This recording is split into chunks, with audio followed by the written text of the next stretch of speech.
মরে যাওয়ার 24 ঘন্টার মধ্যে আপনার শরীরের সাথে কি কি আচরণগুলো করা হয় সেটা কি জানেন আপনি? বর্তমান বিজ্ঞান বলছে একটা মানুষকে যখন দাফন করা হয়, এই দাফন করার 24 ঘন্টার মধ্যেই তার শরীরের মধ্যে পোকার উৎপত্তি হয় এবং এই পোকাগুলো নিজেরা তার শরীর খাইতে থাকে এবং অন্যান্য পোকাগুলোকে আমন্ত্রণ করতে থাকে গন্ধের দ্বারা, এবং এতটা শরীর থেকে গন্ধ বের হয় এবং এই পোকাগুলো তার অঙ্গের বিভিন্ন অঙ্গ প্রত্যঙ্গ দিয়ে বের হতে থাকে এবং অন্যান্য পোকাগুলোকে আমন্ত্রণ করতে থাকে। এবং এই লাশের বয়স যখন 3 দিন হয়ে যায় তখন তার নাকটা সর্বপ্রথম পচে একদম শেষ হয়ে যায়।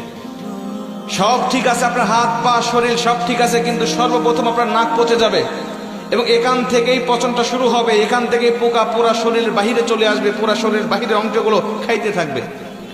আপনার লাশের বয়স যখন 6 দিন হয়ে যাবে তখন আপনার হাতের এবং পায়ের নখগুলো খসে খসে পড়তে থাকবে। আপনি শুয়ে আছেন কবরের মধ্যে, কিন্তু আপনার হাতের নখও নাই, পায়ের নখও নাই, খসে পড়ে গেছে। 9 দিন যখন বয়স হয়ে যাবে তখন আপনার শরীরে মাথার হাতে পায়ের অঙ্গ প্রত্যঙ্গের যত চুল আছে, লোম আছে, সব চুলগুলো খসে খসে পড়তে থাকবে। কবরে শুয়ে আছেন আপনি, আপনার হাড় শুয়ে আছে, আপনার শরীর শুয়ে আছে, কিন্তু চুল আপনার শরীরে নেই, সব খসে খসে মাটিতে পড়তে থাকবে। বিজ্ঞান বলছে যখন এই লাশটার বয়স 17 দিন হয়ে যায়, এই 17 দিন পর্যন্ত লাশটা শুধু ফুলতে থাকে, ফুলতে থাকে, পেটটা শুধু ফুলতে থাকে। এই ফুলার আকৃতি যে কত ভয়ঙ্কর, যদি কোনো মানুষ দেখতে পারতো তাহলে কবরের চিন্তায় সর্বসময় ব্যস্ত থাকতো। ফুলতে ফুলতে ফুলতে ফুলতে একেবারে যখন লাস্ট স্টেপে পৌঁছে যায় তখন তার শরীরটা বিকট আওয়াজের সাথে ব্রাস্ট হয়ে তার পেটটা ফেটে যায় এবং ভিতরে যত নাড়ি ভুঁড়ি আছে সবকিছুই পচা গলা নাড়ি ভুঁড়িগুলো বের হতে থাকে এবং এগুলো পোকারা খুব আমোদের সাথে, আনন্দের সাথে এগুলো খাইতে থাকে। খাইতে খাইতে এই লাশের বয়সটা যখন 60 দিন হয়ে যায়, লাশের বয়স 60 দিন হয়ে যাওয়ার পরে তার শরীরের 1 ইঞ্চি পরিমাণ গোস্ত থাকে না, চামড়া থাকে না, সব কিছু একেবারে শেষ হয়ে যায়। 60 দিন পর্যন্ত একটু একটু পর্যন্ত থাকে। 60 দিন যখন হয়ে যাবে আপনার শরীরে কোনো চামড়া থাকবে না, কোনো গোস্ত থাকবে না, কোনো চর্বি থাকবে না, কোনো রগ থাকবে না, কিচ্ছু থাকবে না, শুধুমাত্র হাড্ডি পড়ে থাকবে।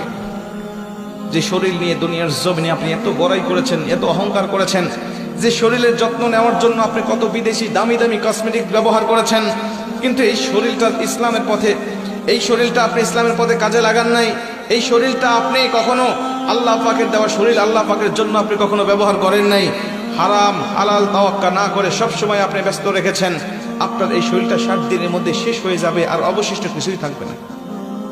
বিজ্ঞান বলছে এই লাশের বয়সটা যখন 90 দিন হয়ে যায় তখন এতদিন পর্যন্ত এই হাড়গুলো একসাথে ছিল, জোড়া জোড়া ছিল, এক একটা গিরার সঙ্গে আরেকটা গিরা লাগানো ছিল, কিন্তু 90 দিন যখন পার হয়ে যায় তখন এই গিরাগুলো খুলে যায়। গিরাগুলো তার শরীরের সাথে আর থাকে না। এটা যে মানুষের কঙ্কাল, একটা মানুষ এই 90 দিনের আগে এটা দাঁড় করালে এটা হাড়গুলো ঠিক থাকতো, কিন্তু যখন 90 দিন বয়স হয়ে গিয়েছে প্রতিটা জয়েন্ট থেকে এই হাড়গুলো খুলে খুলে পড়তে থাকে। 3 মাসের মাথায় যখন সব খুলে যায়, 1 বছর হতে না হতে তার হাড্ডিগুলো মাটির সাথে মিশে যেতে থাকে। জোরে করে আল্লাহু আকবার। হাড্ডিগুলো মাটির সাথে মিশে যায়। প্রিয় ভাই, এই শরীর নিয়ে অহংকার করার কিছু আছে? আল্লাহ বলে অহংকার আমার চাদর, এই চাদর ধরে যদি কেউ টান দেয় আমি আল্লাহ সহ্য করতে পারি না। আমি আল্লাহ পাক তখন ডাইরেক্ট তার প্রতি অ্যাকশন নেওয়া শুরু করি।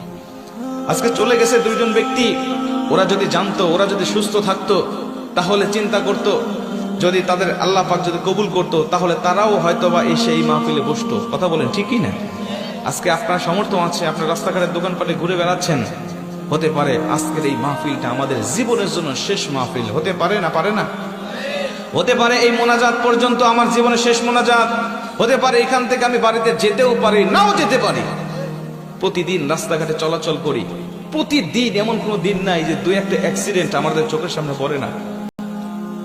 রাস্তাঘাটে চলতে গেলেই দেখা যায় কোথাও গাড়ি উল্টে পড়ে আছে, কোথাও গাড়ি একদম পিষে গেছে, কোথাও মানুষের রক্ত পড়ে আছে, বিভিন্ন রকম অ্যাক্সিডেন্ট আমাদের চোখের সামনে পড়ে। এরাও তো যাচ্ছিল তার আত্মীয়দের সাথে দেখা করার জন্য, এরাও তো পরিবারের কাছে ফিরতে যাচ্ছিল, এদের জন্য তো স্ত্রী অপেক্ষা করেছিল, এদের জন্য তার সন্তানরা চেয়ে আছিল, কিন্তু রাস্তায় তাদের প্রাণটাকে ঝরে গিয়েছে।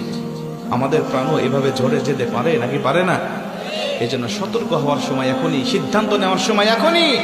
আমার এই জীবনটা আমি কোন কাজে অতিবাহিত করছি? আল্লাহ আমাদের সবাইকে